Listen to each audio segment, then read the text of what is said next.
তাহলে এদিকে খেয়াল করেন, পৃথিবীর বড় নেতা ডোনাল্ড ট্রাম্প, আর আপনাদের এলাকায় একজন সবজি বিক্রেতা। আপনাদের এখানে বাজার নাই? কি বারে? জয়নাবাড়ি বাজার না হেমায়তপুর? এই হেমায়তপুরে বাজারে আল্লাহর একজন বান্দা মনে করেন সবজি বিক্রি করে, তরি তরকারি বিক্রি করে। বোঝেন তো নাকি? আমার ভাষা বুঝতে তো কষ্ট হয় না। শোনেন, আমার শ্রোতা এখানে যারা আসছে বেশিরভাগ উত্তরবঙ্গের মানুষ, এটা আমি বুঝি। গত কয়েকদিন আগে ঢাকা আশুলিয়াতে মাহফিল করলাম, লক্ষ লক্ষ মানুষ, আপনাদের দোয়া। এখানে জায়গা ছোট, পরিবেশ ওইভাবে না, আর যে ডেলিভারি রোড, রাস্তাঘাট খালি উপরে আছে, ভিতরে তো কোনো রাস্তাই নাই। আল্লাহর এই বান্দা সবজি বিক্রেতা আযান দেওয়ার পরে মসজিদে থেকে যদি মাথা নত করে আল্লাহকে সিজদা দেয়, পৃথিবীর বড় নেতা ডোনাল্ড ট্রাম্পের চাইতে সবজি বিক্রেতার দাম কম না বেশি? তার মানে কি বুঝলেন?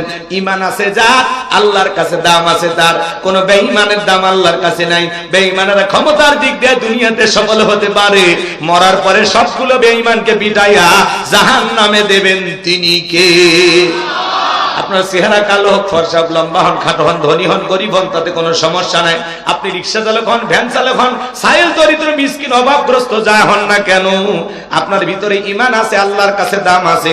আর পুতিনের মতো ক্ষমতা থাক, আর ভারতের দাদার মতো ক্ষমতা থাক, ভিতরে যদি ঈমান না থাকে, আল্লাহর কাছে ওদের 4 পয়সার মূল্য নাই। আল্লাহর কাছে মূল্য আছে তাদের, ঈমান আছে যাদের। কথা ক্লিয়ার বোঝেন? একটা আলোচনা গুছিয়ে বলতে গেলে অনেক কথা বলতে হয়, এত কথা বলার সময় নেই, রাত অনেক গভীর হয়েছে। এখন যদি 10টা বাজতো আমি বেশি বিস্তারিত বলতাম, যেহেতু রাত গভীর হয়েছে সংক্ষিপ্ত করে খালি টাচ দিয়ে চলে যাব। আমার এদিকে খেয়াল করেন, বলেন সফল হয়েছে কারা? আপনারা বলবেন ঈমান এনেছে যারা। আপনার যেমনই চেহারা হোক, ধনী হন গরিব হন, তাতে কোনো সমস্যা নেই। আপনার ভিতরে ঈমান নামের মহাদৌলত আছে, ঈমান নামের এই দামি সম্পদ আছে, আল্লাহর কাছে আপনার দাম আছে। এই জীবনে যদি আল্লাহর কাছে দামি হতে পারি, কিছু চাওয়ার আছে ভাই? তাহলে বলেন সফল হয়েছে কারা? ঈমান এনেছে যারা। বলেন সফল হয়েছে কারা? কদ আফলাহাল মুমিনুন, অবশ্যই মুমিনেরা সফল। সফল হয়েছে তারা, ঈমান এনেছে যারা। এবার খেয়াল করেন, একজন অমুসলিম জোহরের নামাজের পূর্বে ঈমান গ্রহণ করেছে, ওই ব্যক্তির উপরে জোহরের সালাত আদায় করা কি ফরজ। ঈমান আনার পরে মুমিন জীবনের সবচাইতে গুরুত্বপূর্ণ ইবাদতের নাম হলো সালাত। আল্লাহ পাক যখন মুমিন বান্দার 7টি কোয়ালিটি নিয়ে আলোচনা করলেন, 1 নাম্বার সালাত দিয়ে শুরু করলেন। কথা কিন্তু আমার না, কথা কার?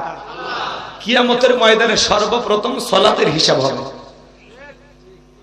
যুবক যারা আসছে মন খারাপ করবে না, 4 নাম্বার গুণাবলীতে যুবকদের স্পেশাল আলোচনা আছে। কারণ তোমরাও যুবক, আমিও যুবক, তোমাদের মনের দুঃখটাকে আমি বুঝি। একটু অপেক্ষা করো, সময় দেয়, তাহলে ঠান্ডা মাথায় আলোচনা করে দেবো ইনশাআল্লাহ। এবার শোনেন আমার ভাইরা, মুমিন বান্দার 1 নাম্বার গুণাবলী, আল্লাযীনা হুম ফি সালাতিহিম খাশিউন। মুমিন বান্দার 1 নাম্বার গুণাবলী, যারা নিজেদের সালাত বিনয়ের সহিত, নম্রতার সহিত, আল্লাহর ভয় নিয়ে আদায় করে। আপনি আমি যখন সালাত আদায় করব, অন্তরে ভয় থাকতে হবে কার? ইয়া আইয়ুহাল্লাযীনা আমানুত্তাকুল্লাহ, হে ঈমানদারগণ আমি আল্লাহকে ভয় করো, হাক্কা তুকাতিহি, ভয় করার মতো ভয় করো। গভীর মনোযোগ দিয়ে শুনবেন বাজান। আল্লাহ বলেন আল্লাযীনা হুম ফি সালাতিহিম খাশিউন, যারা নিজেদের সালাত বিনয়ের সহিত, নম্রতার সহিত, আল্লাহর ভয় নিয়ে আদায় করে, খুশু খুজু ভাব নিয়ে আদায় করে। এই আয়াতের ব্যাখ্যায় তাফসীরি কারকার লিখেছেন, তাফসীর ইবনে কাসির থেকে বলছি, অন্তরের ভিতরে সুচিন্তা, দুশ্চিন্তা, কুশ্চিন্তা, বিবির কথা, সংসারের কথা, ব্যবসা বাণিজ্যের কথা, দুনিয়াবি কোনো চিন্তা ভাবনা মনের মধ্যে রাখা যাবে না। একেবারে টেনশন মুক্ত হৃদয় নিয়ে দুনিয়াবি সব চিন্তা ভাবনা মসজিদের বাইরে রেখে আল্লাহর ভয় নিয়ে মসজিদে দাঁড়াইতে হবে। আপনি যখন মসজিদে সালাত আদায় করার জন্য দাঁড়িয়ে যাব, অন্তরে ভয় থাকবে শুধুমাত্র কার? কিভাবে সালাত আদায় করবেন? আম্মা জান আয়েশা ডেকে বলেন, নবীজি নামাজের ভিতরে এত লম্বা সময় ধরে দাঁড়িয়ে থাকতেন, মাঝে মাঝে তাকায় দেখতাম নবীজির পা মোবারক ফুলে উঠেছে। আম্মা জান আয়েশা ডেকে বলেন, আমি তাকায় দেখতাম বিশ্ব নবী মাঝে মাঝে এত লম্বা সময় রুকু করতেন, সিজদা করতেন, মাঝে মাঝে মনে হয় নবীজি আর কোনোদিন সিজদা থেকে মাথা উঠাবেন না। আম্মা জান আয়েশা ডেকে বলেন, আমি দেখি নবীজি একদিন সিজদা দিয়ে এত কান্না করেছেন, কাঁদতে কাঁদতে সিজদার জায়গাটা পর্যন্ত ভিজে গেছে। আম্মা জান আয়েশা জিজ্ঞাসা করলেন, নবী গো, এত কান্না কেন করেছেন? কি হয়েছে আপনার? বিশ্ব নবী ডেকে বলে, আয়েশা আমি তো আমার জন্য কাঁদি না, আমি কাঁদি আমার গুনাহগার উম্মতের জন্য। আল্লাহর কাছে কেঁদে কেঁদে বলি, আল্লাহ আমার গুনাহগার উম্মতের গুনাহগুলো মাফ করে দাও, ওই কঠিন জাহান্নামের আগুন থেকে আমার উম্মতকে মুক্তি দাও। আপনারা আমার গুনাহ মাফের আশায় বিশ্বনবী যদি সিজদা দিয়ে কান্না করেন, আপনি আমি হলাম মূল ভিকটিম, মূল আসামি, মূল অপরাধী। তাহলে বলেন তো বাজান, নিজেদের গুনাহ মাফের জন্য সিজদা দিয়া আল্লাহর কাছে কান্না করা দরকার আছে না নাই?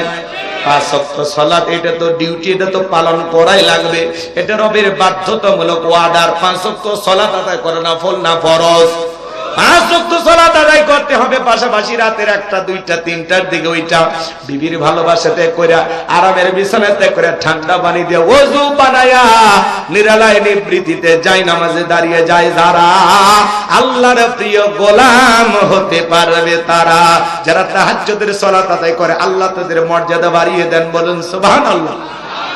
আপনি তাহাজ্জুদের যাই নামাজে সিজদায় গিয়ে ফিসফিস করে যে আওয়াজ দিয়ে যা বলতেছেন, আপনার সিজদায় গিয়ে ফিসফিসে আওয়াজ আল্লাহর আরশে আজিম পর্যন্ত পৌঁছে যায়।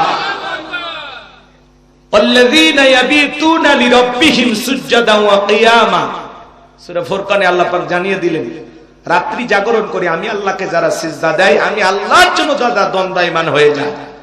এই যে আপনি একা একা নিরালায় নিবৃত্তিতে যাই নামাজে দাঁড়িয়ে গেছেন, এই নামাজ দুনিয়ার কাউকে দেখানোর জন্য নয়, এই নামাজ হলো একমাত্র কাকে পাওয়ার জন্য।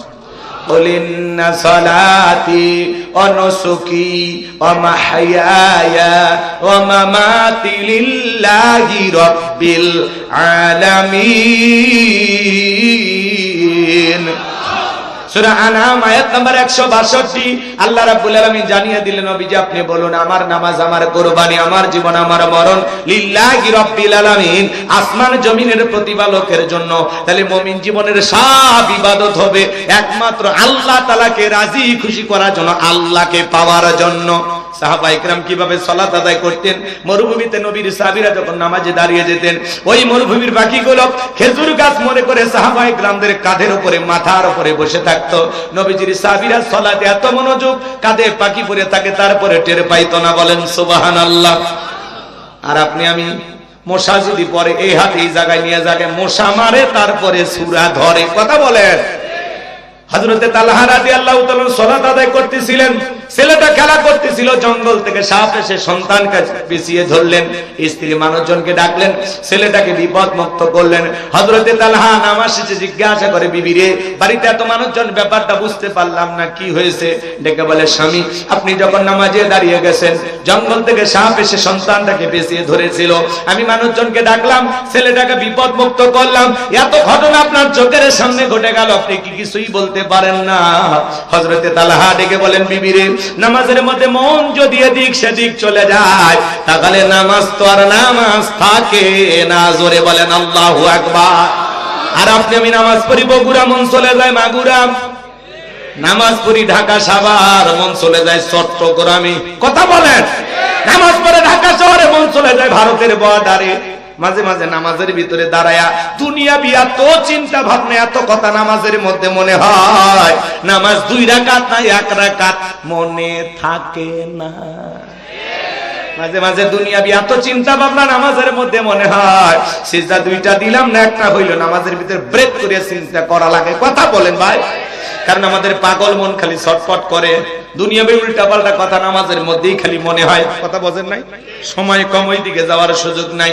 আমার ভাইয়েরা, সংক্ষিপ্ত কথা আপনাদের উদ্দেশ্যে বলে দিয়ে যায়, বাংলাদেশি মুসলমান আমরা যারা আছি, কিছু মুসলমানদের গবেষণায় আমরা যে কথাটা বের করতে পেরেছি, সেটা হলো কিছু কিছু মুসলমান এমন আছে নামাজের ভিতরে 8 সেকেন্ডও নামাজের ভিতরে মনটা স্থির থাকে না। আমাদের মন এত অস্থির, নামাজের ভিতরে খালি দুনিয়াবি নানান কথা এইসব তা করে। এরকম অবশ্য আপনাদের হয় না, কারণ আপনাদের বাড়ি ঢাকা, আপনাদের ইমান পাকা, একটা টাইলস দিয়ে পাকা করা, এই ইমান কাঁচা না। রাগ করেন নাকি আপনারা? নাকি ঢাকা ইমান হয়ে গেছে ফাঁকা? রাগ করেন? রাগ করেন? আপনি আমি যখন সালাতে দাঁড়িয়ে যাব, শোনেন, একজন ফাঁসির আসামিকে যদি বলা হয় রাত 10টা বাজে 12টায় তোমার ফাঁসি, লোকটা যদি ইমানদার হয় অবশ্যই 2 রাকাত নামাজ আদায় করবে। ফাঁসির আসামি যেমন জীবনের শেষ মনে করে নামাজ আদায় করে, আপনি জোহরের সালাত আদায় করবেন আর মনে মনে খেয়াল করবেন এই জোহরের সালাত আমার জীবনের শেষ সালাত, আমি আসর পর্যন্ত নাও বাঁচতে পারি, জীবনের শেষ মনে করে নামাজ আদায় করব। আপনি আমি সালাতে যখন দাঁড়িয়ে যাব অন্তরে এমন ভয় নিয়ে আসবো, আল্লাহর ভয়ে এইটা মনে করব যে আমি নামাজ আদায় করতেছি, আমার আল্লাহ আমাকে দেখতেছেন, আমি সালাত আদায় করতেছি, আল্লাহ আমার সামনে দাঁড়িয়ে আছেন। কথা বলবে কেরা? আর আপনি নামাজ পড়েন আর কি করেন? আল্লাহ বলেন আল্লাযীনা হুম ফি সালাতিহিম খাশিউন, যারা নিজেদের সালাত বিনয়ের সহিত নম্রতার সহিত আল্লাহর ভয়ে। একটা রাষ্ট্রপতি প্রধানমন্ত্রী তার সামনে গেলে কি করবেন? দাড়ি চুলকাবেন, লঙ্গি ঠিক করবেন, কি করবেন? ভদ্রতা নিয়ে থাকবেন না, নম্র ভদ্র হয়ে দাঁড়াবেন যাতে চুল পরিমাণ ওই প্রধানমন্ত্রী বা রাষ্ট্রপতির সাথে বেয়াদবি যেন না হয়। একটা রাষ্ট্রপতি প্রধানমন্ত্রী তার সামনে যতটা নম্র ভদ্র হয়ে দাঁড়িয়ে যাবেন, তার চাইতে বেশি নম্র ভদ্র হয়ে সালাতের ভিতরে আল্লাহকে সিজদা দেওয়ার সময় দাঁড়িয়ে যেতে হবে।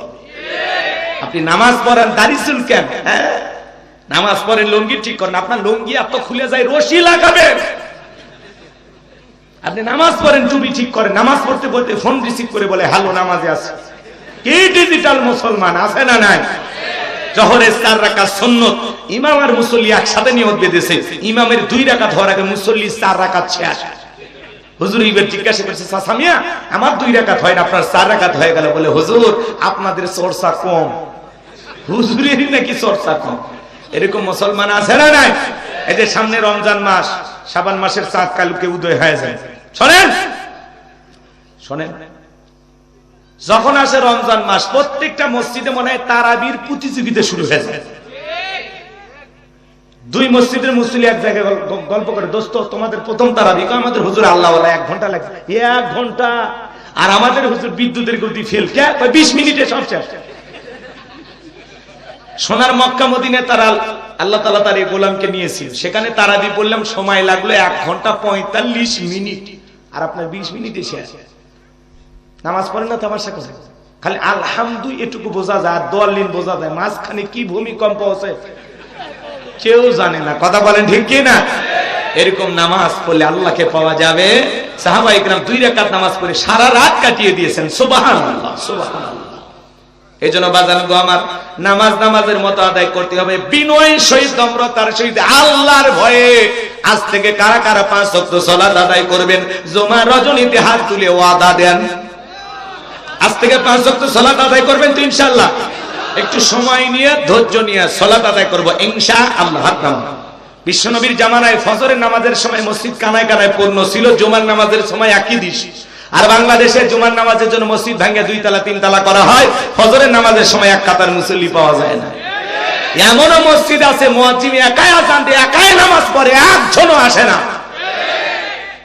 আপনি মুসলমান, আপনার কাছে 5 ওয়াক্ত সালাতের ওয়াজ যদি করা লাগে, এর চাইতে দুঃখ আছে? 7 দিন পর পর জুমার নামাজে যান, 7 দিন পর পর জুমার নামাজ পড়তে যায় যারা, লাইফ সাপোর্টে বেঁচে থাকা মুসলমান তারা, এদের ঈমান খালি কোনো মতে বেঁচে আছে, ভালো হয়ে যায়। জুমা বললেন, আসর মাগরিব এশা ফজর, কি সমস্যা বলেন পড়েন না কেন? ও বাবা কয়দিন থাকবেন দুনিয়া? এই যুবক কয়দিন থাকবা? হুজুর খালি জুমার সালাম ফিরাইতে দিবে, আসসালামু আলাইকুম, ওর পা মসজিদের বাইরে বের হতে দিবি না। সুন্নত পড়ে, সুন্নত পড়ে না। বাড়িতে যে বউ নিয়ে সাথে জামাতে পড়ে নাকি? তাহলে কি হইল? আজকে সমাজটা গেছে কোথা? হাসেন না। আমি হুজুর মসজিদে বয়ান করি, আমার মসজিদে একই অবস্থা। একদিন খালি বলছিলাম যে আজকে আমি মসজিদের বাইরে দাঁড়িয়ে থাকবো, কিন্তু কে বের হয় সুন্নত না করে, ওই দিন কেউ বের হয়। পরে জুমা থেকে আবার ওই একই অবস্থা। তাহলে বলেন প্রতিদিন কি মসজিদের বাইরে যায় দারোয়ান হওয়া যায়? এই হলো সমাজের হালচাল বাজান। আজ থেকে 5 ওয়াক্ত সালাত আদায় করব ইনশাআল্লাহ। আল্লাযীনা হুম ফি সালাতিহিম খাশিউন, যারা নিজেদের সালাত বিনয়ের সহিত নম্রতার সহিত আল্লাহর ভয় নিয়ে আদায় করে। সালাতে দাঁড়িয়ে যাব, একটু সময় নাই ইনশাআল্লাহ, 2 রাকাত 5 মিনিট লাগুক, সমস্যা কি? আস্তে আস্তে তেলাওয়াত করব, আস্তে আস্তে রুকু সিজদা করব, খালি ওঠে আসে মুরগি ঠোকরের মতো। ওর ধান্দা যে 2 রাকাতের 4 সিজদা একবারে দিলে আরো ভালো হয়। শর্টকাট মুসল্লি হইছে সব, ডিজিটাল নামাজি, টাইম দেখে নামাজ পড়ে। 1 মিনিট মসজিদে জামাত শুরু হওয়ার কথা 30, 31 যদি বাজে দেখো টাইম চলে যায়, আর চা খাইতে 20 মিনিট যায়, কোনো আপত্তি নাই। কথা কন